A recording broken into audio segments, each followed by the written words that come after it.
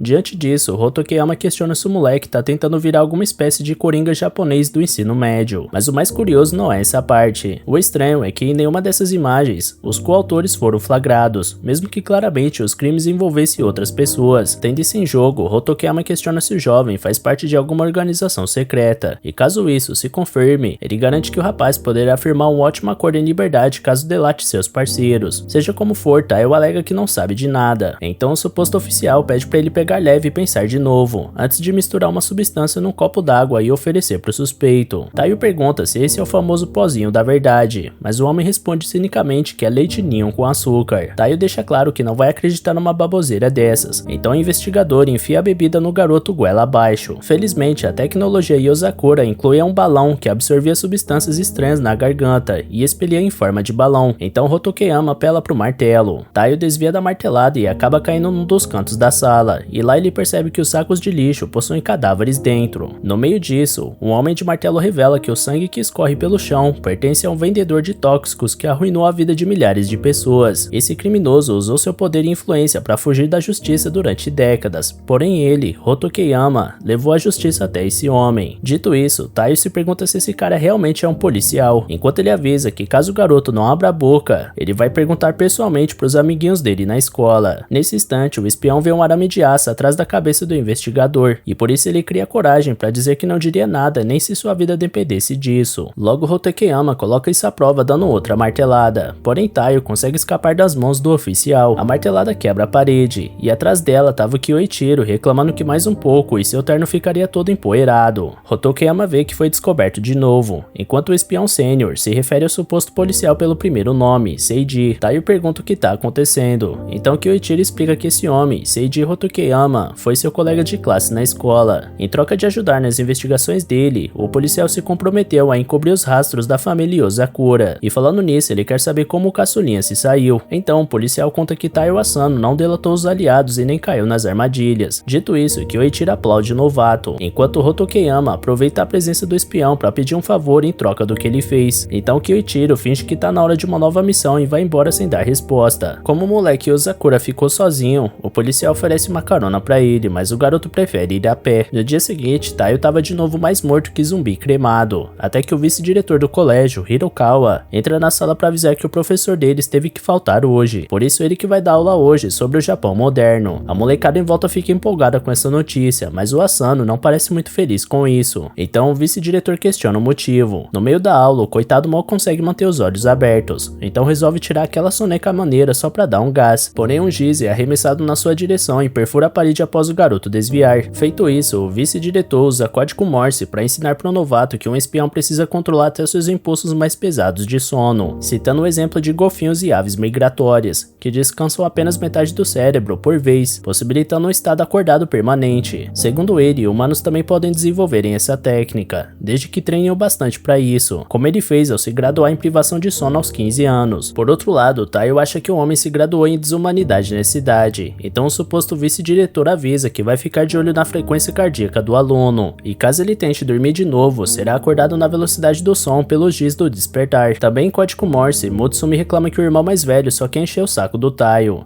Então Taiyo responde em código Morse que não sabia que ela era capaz de conversar em código Morse. Do outro lado da sala, Kyoichiro comenta que sua irmãzinha fica uma fofura quando tá irritada, enquanto Taiyo garante pra noiva que vai tirar de letra esse treininho fraco do vice-diretor. Então Kyoichiro coloca uma bolinha verde em cima da mesa pra saber até que horas vai durar essa marra do pivete. Assim que ele bate no gás sonífero do Nanao com o apagador, uma nuvem de sonolência cobre a sala e apaga geral, menos Mutsumi, que coloca sua máscara de gás e manda o irmão parar com essa palhaçada logo. Kyoichiro aplaude a sagacidade da irmã por andar sempre com o equipamento correto, ao mesmo tempo em que elogia a capacidade do novo irmãozinho de dormir sentado sem dar pinta. De toda forma, ele pretende acabar com o descanso do novato com um arremesso de giz, porém Taiyo usa seu revólver elétrico para rebater os projéteis, sem nem acordar do sono. Mutsumi questiona se o irmão quer transformar seu noivo num monstro, mas tudo que o espião alega querer é treinar os membros da família até os últimos patamares imagináveis. Tendo isso em mente, ele taca giz no Taiyo como se possuísse um fuzil em mãos, e o jovem desviava de cada arremesso com a graça de um boneco de posto. Depois desse dia, Taiyo virou um sonâmbulo compulsivo, andando pela casa como morto-vivo e aterrorizando os moradores por onde passava. Certa manhã, o jovem lia estratégias de espiões para encontros amorosos. O manual dizia que 90% dos casamentos entre espiões terminam em divórcios, porque o trabalho é tão exaustivo que nenhuma das partes tem energia e tempo para dedicar ao parceiro ou à parceira. Falando em parceira, Mutsumi dá um copo de chá pro seu noivo, que ia chamar a garota para dar um rolê, até que seu telefone toca. Era Hochikeyama dizendo que a hora da missão chegou, portanto eles devem se encontrar agora no local que ele indicar. Sendo assim, Taiyo se despede da Mutsumi para partir para a missão urgente. Pouco tempo depois, no parque de diversões Tashimaen, Taiyo é avisado pelo companheiro que um casal tá portando armas ilícitas dentro do parque. A tarefa do espião é abordar os criminosos e confiscar as armas. Infelizmente, Hotokeyama ainda não sabe da aparência do casal, portanto Taiyo tem que ficar de olho em atividades suspeitas até receber esse feedback. Olhando em volta, o garoto nota que a pessoa mais suspeita para um crime desse seria exatamente ele. De repente, Mutsumi aparece de surpresa no parque, argumentando que pareceria mais natural se eles dois ficassem como um inocente casal passeando por ali. Falando nisso, na opinião dela, alguns casais sentados ali perto parecem bem suspeitos. Mudando de assunto, Mutsumi dá um gole do milkshake dela pro Taiyo, que percebe aos poucos que finalmente pode sair com sua noiva no meio de todo esse caos, assim como aqueles dois preguentos que falam um com o outro que nem uma criança fala com um gato de estimação. Seja como for, o dever chama em primeiro lugar, então os dois começam sua busca atrás de um casal que tá indo direto pra montanha russa. Uma vez dentro do brinquedo, lá estavam os três casais sensação do episódio até o momento. Depois de dar as voltas, Taiyo pede desculpas por ter dormido lá dentro, porque ele realmente tá morto de cansaço. Mutsumi perdoa o noivo e chama a atenção dele pro casal que eles estavam suspeitando, onde o homem tava sentindo dor de cabeça por conta da montanha russa, então sua mulher dá um pouco da sua bebida pra ele. Segundo Mutsumi, certamente é só um casal normal. Sendo assim, eles partem pro casal de bombados na xícara giratória. Durante a rodada, o homem do casal afirma que não existe força centrífuga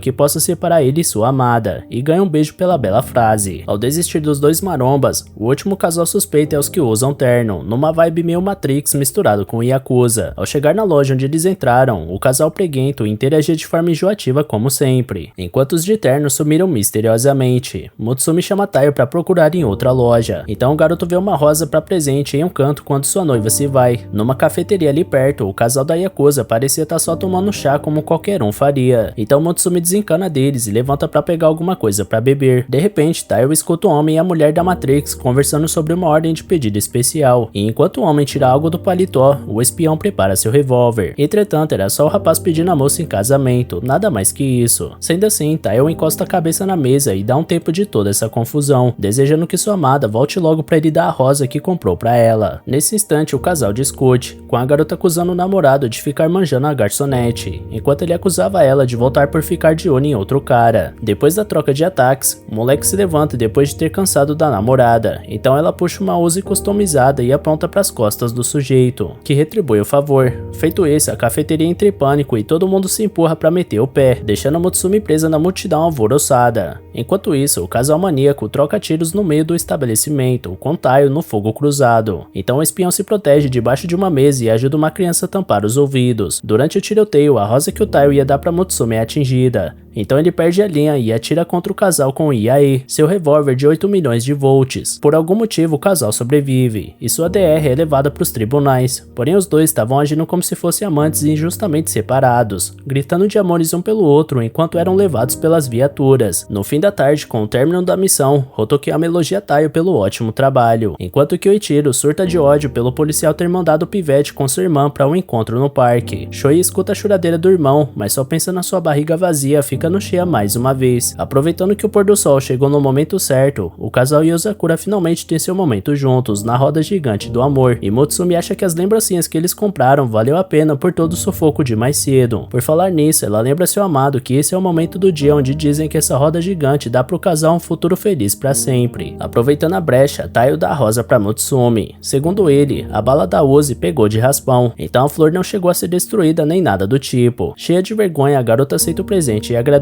Já o Taio agradece por tudo que ela tem feito por ele desde sempre. Porém, nem todos da família Yozakura têm tido algum momento de lazer, como é o caso da Shion. Enquanto uma garota desconhecida aplica alguma manobra de hacker no seu PC, a espiã termina uma fase no videogame e finalmente consegue deitar para dormir depois de estar acordada por 80 horas seguidas. No entanto, o telão do seu quarto revela uma missão de emergência, antes que ela pudesse pregar o olho. Ao ver uma espécie de porco-espinho invadindo o jogo, Shion levanta revoltada e promete que quem tá fazendo isso vai pagar. Logo dá erro no computador da hacker, então ela se apavora e tira o PC da tomada. Dentro do telão, o porco-espinho cria asas de morcego e voa pra longe, impedindo que Shion chegue até ele. Pouco tempo depois, a hacker liga o computador de novo e fica encantada com as fotos do Taio que conseguiu. Quando amanhece, Shion tá devastada de sono, avisando o pessoal que algum esquisitão hackeou a base de dados ontem à noite, tentando invadir os dados pessoais do Taio. De qualquer forma, como Shion atualizou a segurança da web, ela garante que nada demais aconteceu, mas ainda assim ela acha estranho alguém conseguir entrar no sistema, mesmo que só os irmãos da família saibam o código de acesso. Por algum motivo, Taio tem um péssimo pressentimento em relação a isso. A caminho da escola, Mutsumi questiona o noivo o motivo de alguém ter invadido só pra pegar os arquivos dele e nada mais. Na opinião do garoto, seja lá a razão, é meio assustador. Nessa hora, alguém joga projéteis afiados de aço na direção dos dois, e vemos que é a hacker escondida atrás de um poste. Taio puxa Mutsumi pra longe, enquanto a hacker persegue o casal. Durante a fuga, Taio percebe que não vai conseguir despistar a garota, então puxa seu revólver para bater de frente com a perseguidora. Porém, a hacker é mais inteligente e ataca seu alvo por cima, que se defende antes de ser atingido. Estranhamente, a garota desiste do ataque e puxa o saco do espião, se deixando inteiramente na mira dele. Taio pergunta quem é essa pessoa, e primeiro ela dá oi pro mestre Taio, depois diz que ama ele, e por último pede pra ele morrer agora. Confuso, o garoto pergunta pra Mutsumi o que é isso, e ela analisa o traje e as agulhas da outra garota, supondo que ela seja Ayaka Kirisaki, a espiã caçadora. Essa garota é famosa pelos piores motivos possíveis, usando suas técnicas de espiã para perseguir os homens pelos quais ela se apaixona, e depois fazer acupuntura nível hard com os caras. Ayaka complementa que caiu de amores pelo Taio, e que essa história de romance começou com um vídeo na Deep Web. Mas não é só ela que tá de olho no espião Yozakura. Por acaso, uma empresa multinacional bilionária colocou uma recompensa de 100 mil dólares pela cabeça do jovem. Taio se revolta ao ver que usaram uma foto dele onde parece que ele tá prestes a espirrar. Seja como for, Ayaka alega que tá preocupada, ao mesmo tempo em que arremessa agulhas pro alto e derruba um bandido. Então ela lamenta que cada vez mais pessoas estejam atrás do rapaz por causa da grana envolvida. Por essa razão, ela vai ter que possuir o Taio pra sempre e proteger cada fio de cabelo dele. E pra provar que ama o garoto, Ayaka comenta que conhece o jeitinho do espião de não pisar nas plantas que tá se infiltrando, além de consertar as construções danificadas nas missões. E quando ele precisa pegar carona em cima de um trem, ele volta pra pagar a passagem depois. Assustado pela garota saber disso tudo, Taio avisa que tá casado com Mutsumi. Ayaka começa a chorar e questiona como é possível ele escolher essa garota horrorosa ao invés dela. Porém, por mais que ela quisesse despachar essa impostora, Ayaka prometeu pro Kyoichiro que não faria isso. Mutsumi fica irada pelo seu irmão mais velho estar metido nessa treta, enquanto Ayaka explica que não tem jeito de perseguir algum membro da Yozakura pelas costas dele. Então ela negociou com o espião para ter carta branca para perseguir o Taio, desde que não colocasse Mutsumi em risco. Além disso, Ayaka perguntou pro cara se podia invadir os dados do Taio, e o Kyoichiro foi bonzinho e até deu o código de acesso para ela. dela. Dito isso, a espiã caçadora arremessa uma infinidade de agulhas que envolvem todo o recinto, menos um pequeno círculo onde o casal ficou no meio. Então, ela se despede e mal pode esperar para o próximo encontro com o amor da sua vida. Como se não bastasse, no dia seguinte, o professor apresenta a nova aluna da classe, Ayaka Kirisaki. Se fingindo de boba, Ayaka tropeça quando ia escolher uma cadeira e arremessa uma agulha na testa do Taio, mas ele consegue se proteger com o caderno. Foi aí que o rapaz percebeu que sua guerra fria contra sua admiradora secreta teve início oficial. Um dia depois, o espião ia sentar na sua cadeira, mas ela estava recheada de agulhas no assento. Ao apertar o botão da caneta, uma agulha sai de dentro. Na aula de educação física, a bola de basquete se torna uma arma mortal. A qualquer momento, voava um projétil na direção do pobre rapaz, que tentava viver sua vida normalmente, a parte da espiã tentando acabar com ele de maneira obsessiva. Em determinado momento, Ayaka se rende por um segundo e chora rios na sua mesa, perguntando por que diabos o Taiyo Asano não pode aceitar o que ela sente por ele. Mas na cabeça dela, enquanto ela lutar, algum dia ele vai saber como ela se sente. Então, para elevar o patamar desse jogo macabro do amor, Ayaka usa suas agulhas com o veneno de controle da mente que perfura todos os presentes na sala, tornando eles fiéis servos da Ayaka. Logo a mestra manda seus servos subjugarem o Taiyo Asano, que consegue escapar dos primeiros alunos, mas acaba sendo cercada no final. Taiyo manda Ayaka deixar o resto das pessoas fora disso, mas na cabeça da garota, no mundo inteiro só existem eles dois. No entanto, o terceiro elemento do universo aparece, pro descontentamento da espiã caçadora. Então Mutsumi se coloca na frente do marido para impedir uma tragédia. Porém, nesse momento, entra na sala o mesmo bandido que foi perfurado por Ayaka naquele beco. Então ele surge para se vingar da garota das agulhas, dando um tiro nela. Mutsumi consegue empurrar a espiã e salvar ela, e quando o criminoso ia dar o segundo disparo, Taito consegue se livrar do montinho e atira antes, eletrocutando o alvo e derrubando ele pela janela. Após ser salva pela Mutsumi, Ayaka pergunta por quê. Mutsumi responde que se sentiu feliz por conhecer alguém que também conseguia ver o quão incrível Taio é, mesmo que Ayaka fale isso de um jeito meio escandaloso. Dito isso, os olhos de Ayaka começam a marejar e despejam uma lágrima, e a mestre das agulhas enxerga a cabeça de Yosakura como se fosse um anjo do céu diante dela, por isso passa a amar Mutsumi. No fim da tarde, os três voltam para casa, e Taio tá enciumado pela repetida obsessão da hacker pra cima da sua esposa. Enquanto Mutsumi toma seu sorvete, Ayaka expressa seu desejo de ser a casquinha para ser lambida por esse anjo de Deus. Voltando no assunto do Taio, a Yosakura pergunta se a Ayaka não estava apaixonada por ele. Então a espiã responde que agora seu desejo é executar Taio, para passar o resto da vida com sua mais nova amada. Nesse meio tempo, o garoto recebe uma ligação da Shion. Ao voltarem para casa, a irmã anuncia a inauguração da sala da jogatina da Shion, edição Taio. O jovem pergunta o que está acontecendo, e Mutsumi explica que a Shion sempre arrasta alguém para jogar com ela, tipo Shinzo, que entrou em colapso depois de ficar acordado durante 5 dias seguidos sem satisfazer suas necessidades básicas. Taio acha que sua vida está em perigo, mas sua esposa garante que vai dar o suporte que ele precisa. Shion pede pro garoto relaxar, porque hoje ela só tá testando um jogo, Yosakura Family. As regras são simples, quando um inimigo aparece, você derrota ele e segue em frente. Dito isso, Taio elimina o primeiro Kyoichiro que aparece na reta, e vai pegando jeito com o tempo. Chegando no fim dessa fase, sua irmã anuncia que o chefe tá por vir, então um trem monstro macabro com cara de Kyoichiro surge. Então Taio dá a vida ao apertar o botão na velocidade da luz para derrubar o trem e vencer o boss. De repente, surge no telão uma notícia de um trem desgovernado que foi milagrosamente interrompido. Logo Shion explica que basicamente transformou o sistema do trem em um jogo e venceu ele no final, e é assim que ela faz seu trabalho, um jogo sem poder salvar nem resetar, emocionante até o talo. Fora isso, Shion confessa que trouxe o Taio pro quarto dela porque alguns idiotas não sabem como protestarem direito e estão ameaçando jogar um helicóptero numa usina termoelétrica. Portanto, o jogo da vez começa, e Taio agarra o controle com ansiedade. O objetivo é derrotar aquela coisa antes que ela invada a área deles. Sendo assim, um dragão surge pelos ares, acompanhado de inúmeros mini Kyoichiros. Em seguida, a garota passa um item pro Taio, que vai reviver ele só uma vez, por isso ele tem que ficar esperto para não ir de base à toa. Com tudo estabelecido, o avatar da Shion cai pra cima dos minions do Kyoichiro, macetando uma fila à torta e direito. Já o Taio não tá familiarizado com os controles e acaba prensando a testa numa parede. Shion aproveita para tirar uma onda com o rapaz, porém ele acaba atravessando a parede e descobrindo uma passagem secreta. Ao atravessar outra parede, ele pega o modo invencível, deixando a garota bolada da vida por achar que o cara tá roubando. Por esse motivo, ela resolve mostrar pro Taio como uma gamer de verdade lida com seus problemas. Então, ela comenta que o segredo da segurança é empilhar camadas para engrossar a parede, mas que quanto mais complexa a parede fica, mais vulnerável a pequenos buracos ela fica. Em seguida, ela escala os obstáculos no caminho e soca a face do dragão, que cai na mesma hora. Taio aplaude a vitória, mas parece que essa fase ainda não terminou. Nesse instante, centenas de mini dragões invadem a tela, dela, trazendo o perigo de volta. Ao olhar sua câmera de segurança da termoelétrica, Xion nota que os criminosos tinham uma carta na manga que nenhum governo sabia sobre. Sendo assim, ela sabe que não vai conseguir lidar com tudo isso sozinha, por isso vai ter que apelar para o sistema de interceptação do Shinzo. No entanto, Taiyo observa a cena e acredita que existe uma maneira de vencer. Sem hesitar, ele monta no dragão derrotado e usa ele para cuspir fogo nas miniaturas em volta. Feito isso, Xion comemora ao ter conseguido recuperar o sistema do helicóptero que eles destruíram usando o item de reviver, e mantendo ele no ar com o glitch que o Taiyo descobriu ao sentar o dedinho nervoso no botão do controle. Falando nisso, se ele interromper esse ritmo por um segundo, o hack vai fechar. De repente, o porco espinho que invadiu o sistema volta à tona, derrubando os mini dragões do jogo, e o casal Yuzakura sabe que é a Ayaka. No seu escritório, a espiã dos alfinetes planejava roubar até as cuecas usadas do Taiyo através do sistema pessoal dele, e talvez ainda consiga até umas fotos da Mutsumi. No entanto, ela acaba caindo em um lugar esquisito, cheio de dragões em miniatura, por isso reage com violência e fuzila os Minion na base da alfinetada. Por sua vez, Xion não faz ideia de quem é, mas o negócio agora é continuar no mesmo ritmo. Com isso, o fogo do dragão se une ao poder do porco espinho, e a dupla devasta os inimigos aéreos em segundos. Com o fim dos oponentes, Taiyo larga o controle e deita para descansar após uma intensa batalha, enquanto Xion dá um pequeno sorriso de canto de lábio. Do outro lado do sistema, Ayaka não sabe onde foi parar, mas agradece aos céus que tudo acabou bem. Entretanto, uma mensagem misteriosa chega para ela dando GG pela vitória, mas que agora o grupo vai se separar. Na hora, o computador da espiã sofre um ataque e trava tudo. Com o assunto resolvido, Xion elogia Taiyo, mas promete que ele não vai sair do quarto até zerar todos os jogos dela sem usar nenhum macete. Dito isso, Mutsumi volta no quarto da Xion após o terceiro dia de jogatina, e seu marido tá à beira da morte. Enquanto isso, em algum lugar desconhecido, um garoto chamado Oga lê numa revista que Taiyo Asano se casou com a garota Yozakura, e ele acha que esse cara parece o máximo. Ao comentar isso com seu parceiro Sui, ele é repreendido porque na cabeça do Sui, tudo que não faz parte da sua missão é inútil. No dia seguinte, na mansão Yozakura, Nanao entra em contato com Taiyo e pede pro irmão buscar ele. Taiyo estava ocupado treinando com um peso de 500 kg nas costas, mas pergunta onde ele deve buscar o grandalhão. Então Nanao olha em volta e acredita que tá no laboratório do mal, mas não tem certeza. Um lugar secreto onde fabricam armas químicas como gás tóxico, por exemplo. Nanao foi enviado para neutralizar uma nova arma dos cientistas, uma bomba de germes chamada Sodom, que quando explodida, elimina toda forma de vida num raio de 10 km.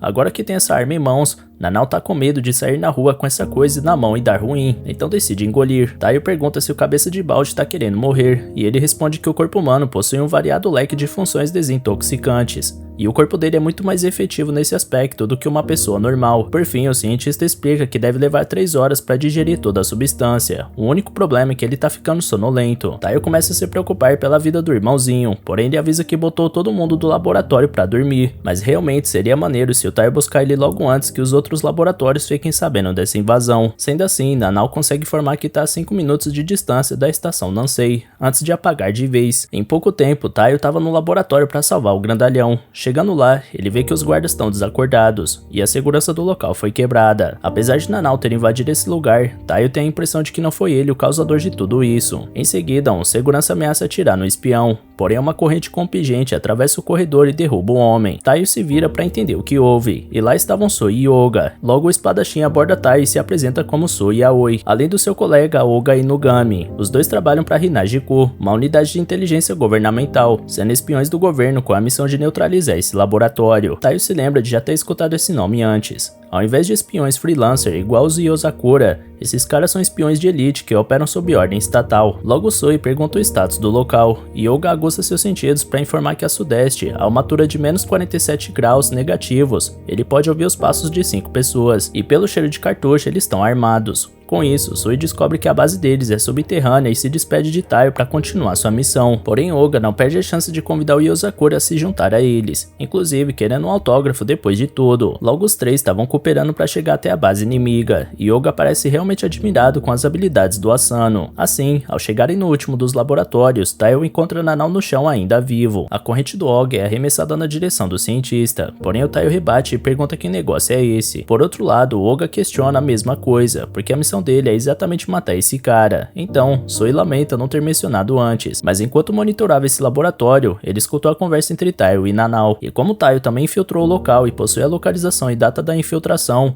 Isso facilitou demais o trabalho da Hina-Jiku. Sui agradece pela ajuda, mas infelizmente um grandão ingeriu a arma, portanto ele mesmo se tornou a arma, e a eliminação dessa ameaça será o melhor para a segurança nacional. Logo, sem pensar duas vezes, Taiyo Asano se coloca na frente do irmão mais novo e avisa aos espiões que Nanao só morre por cima do cadáver dele, então aponta sua arma para os espiões do estado. Porém, muito mais veloz, Sui aciona seu brinco e investe contra Yozakura num piscar de olhos. Vários cortes surgem no corpo do Taiyo, que cai no chão ensanguentado. Sui ironiza o fato do garoto ter baixado a guarda perante alguém que acabou de conhecer, e imagina que esse Yozakura não seja dos melhores, uma vez que não atirou antes e esperou para saber o que o inimigo ia fazer. Oga reclama que o companheiro faz esse tipo de coisa toda vez, mas ele promete não fazer ninguém sofrer. Ao notar que o espadachim se aproxima do Nanao, Taiyo pede para ele não fazer isso. Porém, ele acha patético esse tipo de clamor nesse instante, até porque é sempre inútil. No entanto, o próprio Nanao acorda e revela que já se desintoxicou do Sodom, e mostra uma cartela que prova que seu suor não contém nenhuma bactéria venenosa. Caso mesmo assim, o espião do governo decida matar o cientista, ele pede que pelo menos possa tratar as feridas do seu irmão antes. Porém, Sui declara que sua missão está completa, uma vez que o Yozakura conseguiu se desintoxicar, e apenas pede para levar a cartela como evidência. Em seguida, ele dá uma pomada para as feridas do Taiyo, e avisa que o cientista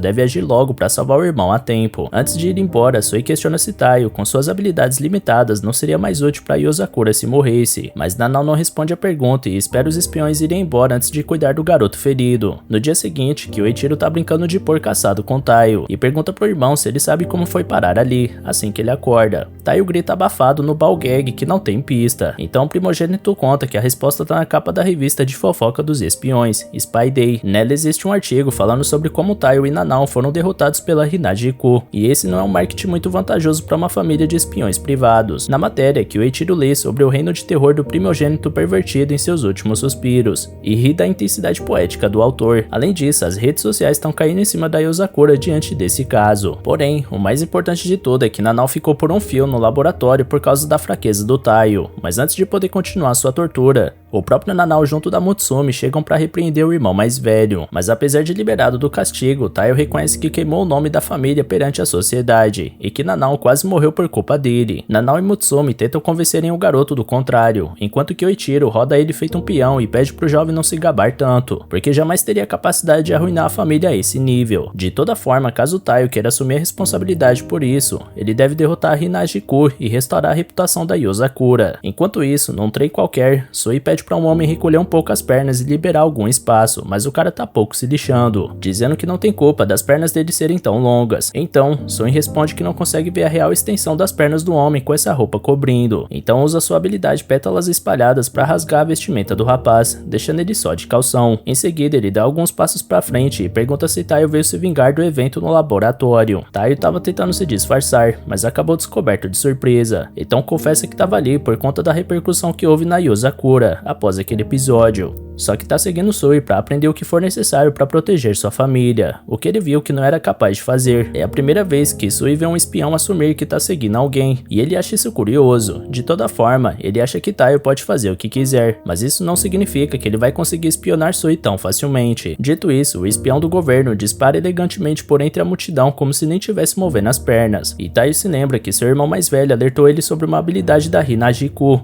caminhando sobre flores, uma técnica que permite se mover silenciosamente em alta velocidade. Como uma unidade de elite do governo, Sui Aoi é particularmente talentoso com esse tipo de recurso, portanto não vai ser fácil se manter perto daquele sujeito, mas a dica do Kyoichiro é: crave seus dentes no oponente com pura força de vontade. É isso que Taiyo tenta fazer, e ele até consegue se aproximar do alvo. Porém, Sui arranca as roupas do Yozakura e faz os guardas da estação levarem ele para bater um papo numa sala escura. No dia seguinte, Oga pergunta o que o Taiyo Asano tá fazendo pendurado no trem onde eles estão trabalhando, e Sui corta as roupas do garoto mais uma vez sem dar resposta. No outro dia, Taiyo tava suando para se manter subindo em um prédio onde o Sui tava se equilibrando na própria espada para ficar de pé e comer. Logo, Hina-Jiku deixa o Yozakura sem roupa mais uma vez. Alguns dias depois, o Oga tava até orgulhoso do Taiyo ter conseguido seguir eles até o final da tarde, por isso incentiva o jovem a dar um chute baixo para finalizar o adversário. Já o Sui puxa sua espada para colocar a busanfa do garoto para fora de novo, mas dessa vez ele consegue evitar de perder as calças. Oga pede pro amigo não deixar as partes indecentes do Yozakura cobertas. Então o espadachim repete a dose, dessa vez despindo tanto o espião inimigo quanto o aliado. Certo dia, Nanau questiona o irmão mais velho cadê o Taio, e ele responde que o pivete deve ter sido massacrado pelos agentes do estado como sempre, porque ele estava desmaiado em trapos na porta da frente. Nanau imagina que o irmão tenha levado o garoto pro quarto, porém que o Ichiro na verdade teve a ótima ideia de usar Taio como uma tábua de corte. Vendo aquilo, Nanau empurra o primogênito e socorre o baixinho, dizendo que ele anda se esforçando demais e realmente tá um farrapo. Taio não imaginava de outra forma, porque ele não tem chance contra os caras mais poderosos, e nem é capaz de salvar seu irmãozinho, por isso ele acha que Nanau não gostaria de ter um irmão mais velho tão zoado que nem ele. Dito isso, Nanau explica que Taio nunca vai entender que ele é capaz de agir das formas mais imprevisíveis, e essa não é a característica de um irmão zoado, e não importa o que os outros digam, Nanau acha seu irmão um cara muito maneiro. Porém, que o Ichiro retorna e pede pro Nanau não se enganar, porque esse moleque cabeçudo na verdade adora andar por aí nu e se fazendo de vítima, é como se fosse uma espécie de hábito ou fetiche pra ele. Assim, o cientista isola o enxerido com um soco, mas Taio fica com a palavra hábito na cabeça. No 10º dia de perseguição, Soi tava polindo uma rocha e reconhecendo que Taio foi o primeiro a perseguir ele por um dia inteiro. Como ali era um cemitério, Taio imagina que a rocha seja uma lápide. Uma vez que admira a persistência do Taio, Soi promete aplicar o golpe de misericórdia de bom grado. Afinal, não importa o quão esforçado seja o Yozakura, ele simplesmente não pode derrotar um Hinajiku. Dito isso, o funcionário de elite do estado balança mais uma vez seu brinco que exala uma aura esverdeada. Então, numa questão de milésimos, ele atravessa o cemitério para dar um ponto final no inimigo. Porém, dessa vez Taio tinha aprendido, depois de tanto sofrer, que o primeiro golpe da sequência das pétalas é sempre no centro. Por isso agarra o braço do oponente e joga ele longe. Feito isso, Soi reconhece o motivo do garoto ter sido aceito pela Yozakura,